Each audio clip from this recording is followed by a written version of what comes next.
Remercier Dieu. Parlons de Dieu a donné la révélation. Ça a permis aussi au peuple, aux hommes de Dieu de prier aussi pour nous. Vous savez, même Jésus une fois avait besoin de la prière aussi. Et je me dis, si Dieu permet que les hommes de Dieu prient pour moi, Dieu veut que j'aille encore très loin. Alléluia.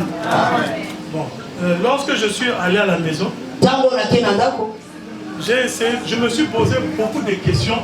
Le message que le prophète nous avait apporté hier concernant la nation. Bon, au début j'étais un peu troublé. Parce que je me suis dit, ah mais Seigneur, qu'est-ce qui veut encore arriver ici? Le malheur. Alléluia. Amen. Et j'ai pris du temps à méditer sur cette révélation. Comme moi, Dieu m'a fait grâce d'avoir un don d'interprétation des sons. Alors j'ai demandé à Dieu la lumière sur cette révélation. Et le Seigneur m'a fait comprendre une chose. Il m'a beaucoup encouragé. Parce que dans la révélation que l'homme de Dieu avait apportée, il y avait deux paramètres. On parlait du sang quelque part, mais on parlait aussi du pain. Et je me suis dit, mais comment il y a le sang, comment il y a le pain? Mais je voudrais vous rassurer que cette révélation, c'était un très beau message. Et voici ce que le Seigneur m'a fait comprendre. Il m'a dit, le pain, c'est l'image de la bénédiction qui vient sur cette nation. Il y a une restauration qui est en train de venir. Et je n'ai jamais vu les jeunes se lever dans l'œuvre de Dieu comme ça se fait en ce moment.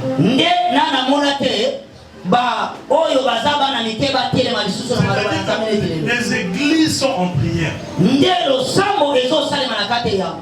Et maintenant, la partie du sang, j'ai dit à Dieu, mais ça veut dire quoi? Et Dieu m'a dit, non, en réalité, le sang que vous voyez là, c'est les rites habituels de ce qui se passe. Mais ce n'est pas nous tous infectés directement comme ça.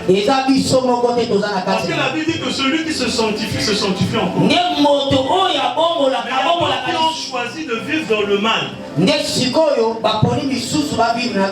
des sorciers qui refusent de se convertir. Ils préfèrent continuer dans sa méchanceté. Mais il y a une fin aussi pour ces gens-là. Comment par la foi et la confiance en Dieu, on a commis tata. On a collé le col à la sango, mais c'est la baie. Bon, bah, yebinga na koli bongo. Na moi, vie moko ya logique, pour ces alais qui n'a la mais c'est la baie. Mais à cause de déboire, de déception, de comportement mabé, il y a bateau qui encadré biso, des gens qui dégoûtent au coma c'est la baie. Et puis je me disais moi-même, est-ce que les lorsque n'a commis mais c'est la baie, n'a pas supporté vinanga mobimba, n'a zalakaka bongo, n'a pas moins cité. Ce sont pas des questions que je me posais. Et voyant aussi mes conduites de ceux qui nous encadraient, nous avons dit non, non, nous avons dit on continue l'étude d'Angaï.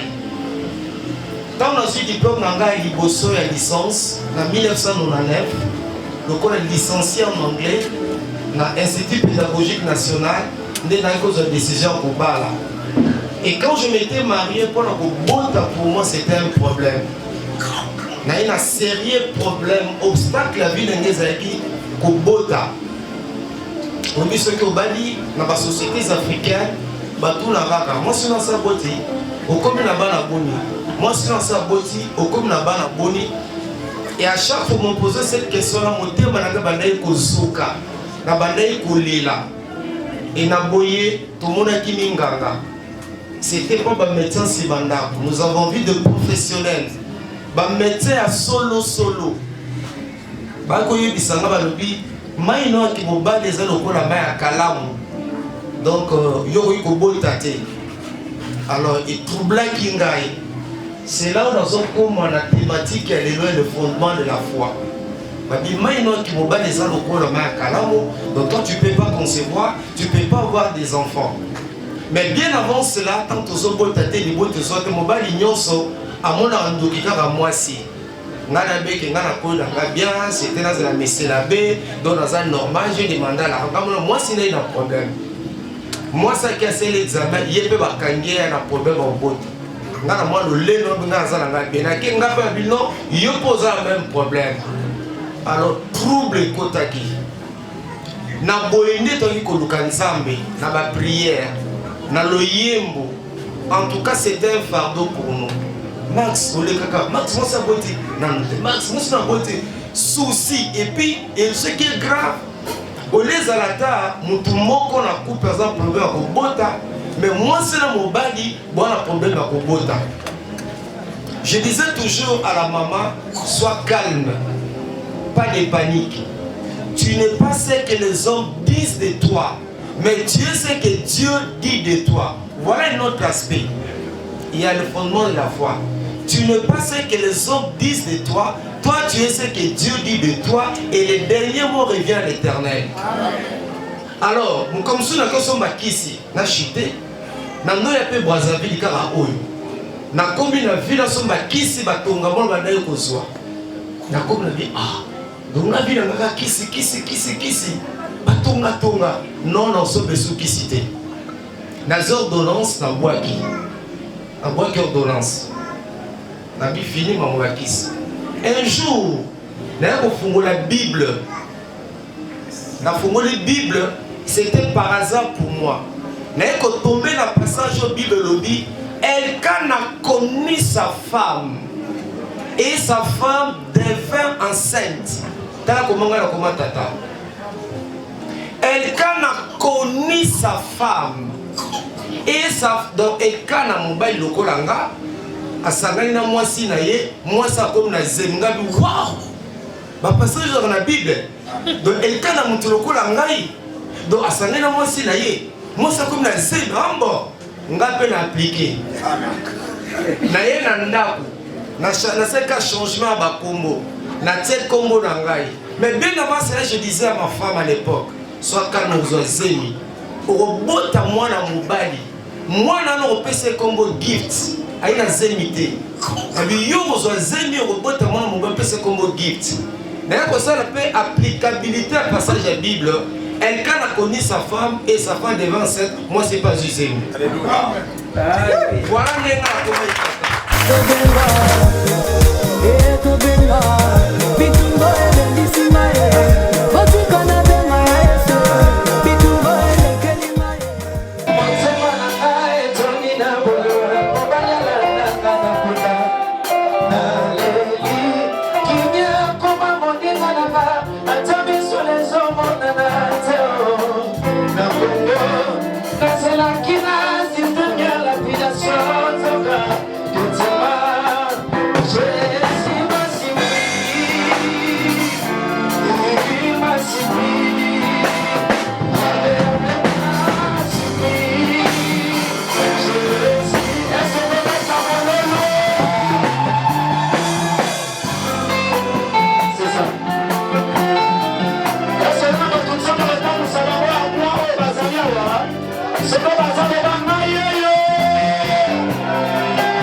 bénisse. Par là, il y a 3 types de fondation. Le premier type de fondation, la foi naturelle. La foi naturelle. La foi naturelle, c'est la foi qu'on manifeste au quotidien dans les actions courantes sans même penser comment faire confiance à une chaise pour supporter son poids. Est-ce que quelqu'un me saisit cette soirée? Il y a une chaise pour le vendredi. Ce que tu as confiance dans moi, dans le poids, pour vendre sans ou possible. Mais ce qu'on a dans l'assurance, c'est au moment où vous simba, peut-être décacher pour vendre la beauté. Mais la première chose qu'on doit reconnaître dans le fondement de la foi, c'est la confiance en soi. Si vous avez la confiance dans vous aussi, même pas ta chaise, vous pouvez vendre la balade. Parce que ça déjà l'assurance que tu n'as pas dans la vie, et ça dans la misère dans la vie. Alléluia. La foi naturelle, c'est le foi qu'on les manifeste et continue dans les actions courantes. Bien aimé. Et ça, on a mis comme si c'est un coup de bandi misayango. Mais par rapport à l'action que l'Éternel déjà m'a visité, avec beaucoup d'élections, l'onction sacerdotale, l'onction prophétique, l'onction royauté. Amen. C'est ça qu'on appelle le don de la foi. Pendant que tu as l'ignorance, mais Jean a révélé que ezalaki na bato bazalaki na kondimama ke eza na mwana na mpate oyo abongisama lokola mbeka yende aza dini ya kokita na se pour ke abikisa ngai na yo eza mpe lokola yo bato mosusu na kati ya famille na bino batielaka motema bayebaka na nsima nyonso nzambe atombolo bango mpe batombwami bayebaka na nsima nyonso nzambe asaleli yo élévation bango mpe bazwi élévation siko oyebi pourquoi élévation ezwaka yo te parce que le nom de la foi au nzambe apesa yo tu as mis ça à l'écouter oyo bibale olatisa ignorance mais ignorance oyo olatisa na kati ya vi na yo yango nde moto ezomema na kati ya badoto mais pendant ke yo kokota na kati ya fondement ya foi obandi kolatisa bonzoto na yo na kati ya kondimama ya kolo Yesu, c'est là où que la foi sera comme solide. Alléluia. Dans lobby, le premier type de la foi, c'est la foi naturelle. Et le deuxième type de la foi salvatrice et le nom de la foi. C'est ça qui était comme parenthèse, il y a beaucoup de Amen. Prenons le livre de Hébreux, mon canal Hébreux. J'aime aussi une chose. Oh, Jésus, pendant azalaki na bomoi, alobaka ke soki na kufi sima mikolo misatu na kosekwa. Par là yango lukela bitumba na kati ya vie. Oui. Oyebi Jésus akufi. Moi je sais ce qui muta kufi bakundi histoire na ye esili. Mais na yebi so na tomba Jésus batia bagarde.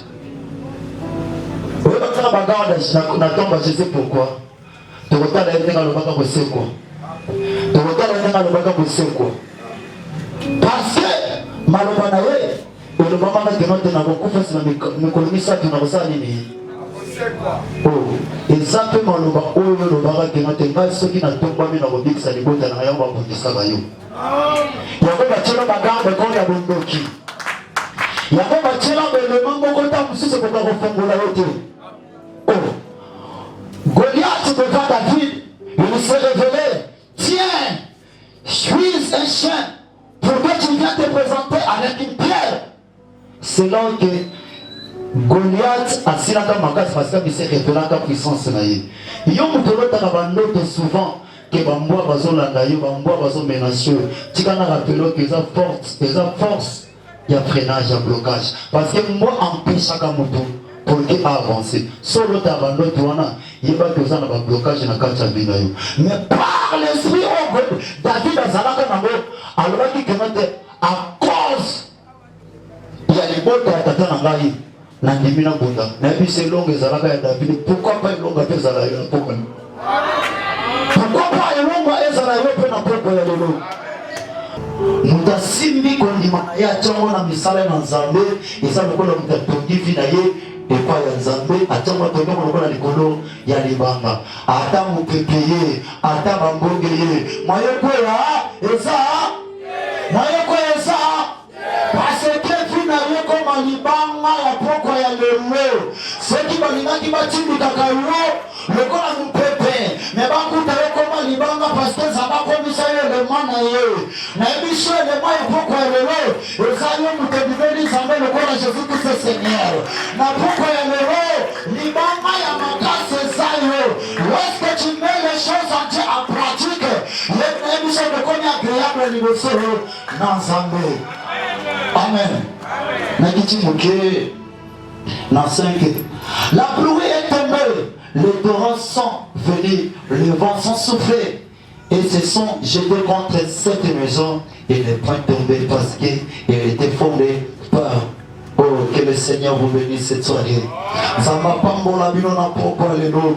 Na ebiso lokola libanga na yo pona keza Jésus Christ. O akoma bende la vie na yo. Ata bambonge bondoki libota ya quartier koluke telema. Lokola yo sima mona libanga na Nzambe. O libanga ne comme protecteur ya kata vie na yo. O mona na mokanda ya Apocalypse. Ba généraux ba colonel bazalaka na mokili. O mandako reconnaître Nzambe te. Ba komo ba pinote oh Seigneur. Tinde na kusata mabanga wana. Ebo manango biso poto mona kanda na Nzambe te. Mena yebisi yo kanda na Nzambe ko mona moto me ko mona gloire na Nzambe.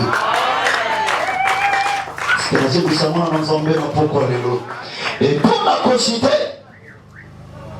Mais quiconque attend ces paroles que je dis, il ne met pas en pratique, sera semblable à un homme essence qui a bâti sa maison sur le sable. Est-ce que vous demandez de qui va dire? Mais quiconque attend ces paroles que je dis, il ne met pas en pratique, sera semblable à un homme essence qui a bâti sa maison sur le sable. La pluie est tombée, les torrents sont venus, et le vent souffle. Ils sont bâtis cette maison et elle tombe et se ruine à une grande. Amen. Amen. Oyoyo azala kondima ya mukie asala pe makamba mukie ngai ntango na bani vi na nga sika nasenga na Nzambe l'Éternel Dieu pesa nga ndako monene pesa ngai ndako monene pour que lobi soki na boti soki na tie kiti na bakiti kusi ezala libanda te me naza na mosala te peut-être mutu mosala komona ngai yo moto oyo azo raisonner te azo raisonner te me nayebaki ke moto asimbaki vi na azala makasi koleka makamisa bato ntango nazwi ndako miniti ya mokonte naye kokutana moto azotekela na bakiti bachaise parce que bazalaki na problème ya voyage mbongo ozoza na bamboka déplacement nalobi naza na mbongo te na osala te ayebisi ngai lokola oza na mbongo te problème eza te mais eloko moko na nasenga yo est-ce okoki koakompagne biso na mokanda na yo pour que okatisa biso bamboka brazzaville ozwa na bakiti yo voilà des choses mais ntango nasengaka Nzambe ndako wana nazalaki na likanisa kosomba chaise te ndako na nga liboso natia bakiti bongo bosa nasenga na Nzambe eza bapesanga studio bakiti adi ekota osengaka na Nzambe apesa ko makambo minene oyo mokili bazo comprendre te sengaka na Nzambe asalaka komplissement ya vino ezalaka grande pendant que la grâce de Dieu kozalaka na kati ya vino yo okosemaka Nzambe makambo mokie te okotemaka mpe ndako likolo ya sable te mokotemaka ndako likolo ya libanga. C'est parti. C'est que tu as perdu. Mais il y a encore les oreilles qui sont là. Il y a les oreilles qui sont là. Capables encore à faire dégager la pierre. Afin que Lazare sorte du tombeau. Tu dois sortir maintenant. Tu lèves les mains. Et chantez-nous. Tu dois lever les mains, tu dis Seigneur, je vais sortir de la tombe. Comme ce papa-là va sortir ce soir, discerner, papa avance. Papa avancez. Je vois papa.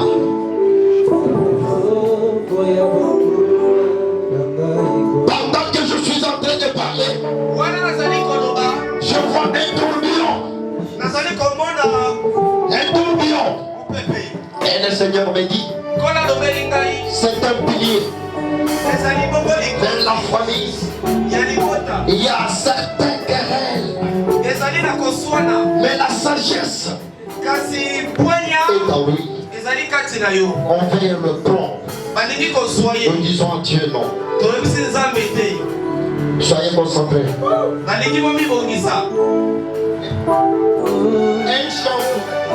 Vous savez quand on dit prier pour sortir de quelque part, ne regarde pas les voisins. Tu commences à frapper les mains. Tu commences à prononcer des paroles. Tu dis je sors de la tombe. Je sors de la tombe. Est-ce qu'il y a quelqu'un qui peut dire avec moi ensemble? Je sors de la tombe. Je sors de la tombe. Je sors de la tombe. Ce soir. Je sors de la tombe. Je sors de la tombe. Commence à écraser les cercueils. Ferme les yeux là où tu es.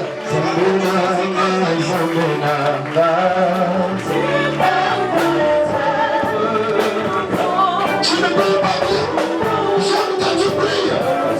Commence à dégager les cercueils devant. Tu écrases les cercueils. Et toi tu marches maintenant. Celui qui est assis va se lever.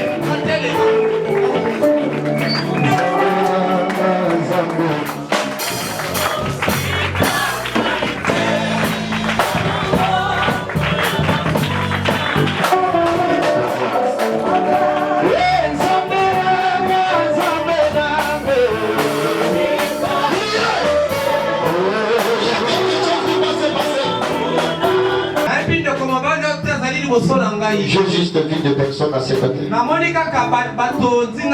Et j'entends une voix forte qui me dit, certes je l'ai envoyé ici. Il est mon serviteur. Pendant qu'il entrait, je vis dans son main droite, il y avait le micro. Je ne le connais pas, mais le Seigneur dit, c'est une opportunité pour lui aujourd'hui. Maintenant, ce qui va se faire, le frère doit prendre un engagement d'affronter des choses maintenant. On ne doit pas parler aujourd'hui pour tout le monde. Mais je suis seulement censé vous dire des choses qui sont réelles. Il y a des choses que les autres n'ont pas vues dans cette église, mais il y a la gloire de Dieu.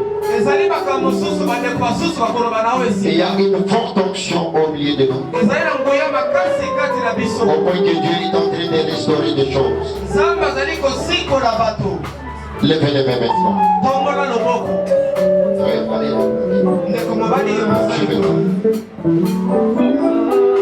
Vous fermez les yeux. Il y a l'onction qui va commencer maintenant à toucher les gens.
Yaka.